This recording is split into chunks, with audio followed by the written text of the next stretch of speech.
cornering. This is the basics of your switchback, so listen carefully. The first thing we're going to do is you're going to point your knee in the direction you want to turn. You're going to turn your head and you're going to look at the exit of the corner. You're going to look at the next corner. You're going to send your outside elbow around the corner, and if you need to as well, you can just tilt your head very slightly. Be careful of leaning into the corner. That's a very dangerous thing to do. But everything about my body is saying to my bike, turn left, turn left, turn left.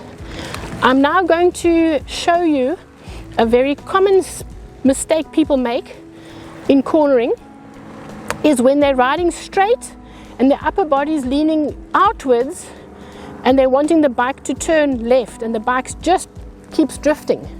So that's a very, very common mistake. So you really have to override. There's no pressure, no interference on my handlebars. Everything is in my body. I'm going to change direction.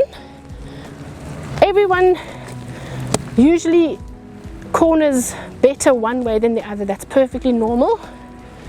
Again, I'm pointing my knee in the direction I want to turn. I'm turning my head and looking at the exit. I'm sending my outside elbow around the corner. And you can see my elbows are nice and forwards. And my handlebars and my shoulders are at a similar angle.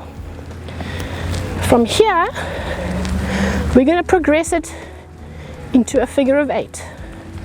Just to make sure that what we do on the left, we can do on the right, happily.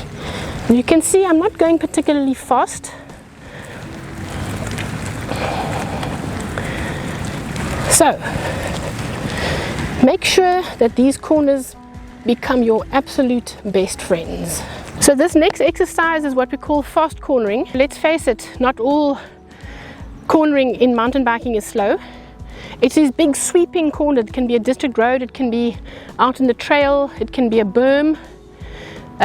We'll start off by staying seated for this one, but again you can see the principles apply. If you're turning right, you really want to have that right knee pointing. Point your knee in the direction you want to do. Turn your head and look at the exit of the corner. Send the outside elbow around the corner and just let it flow.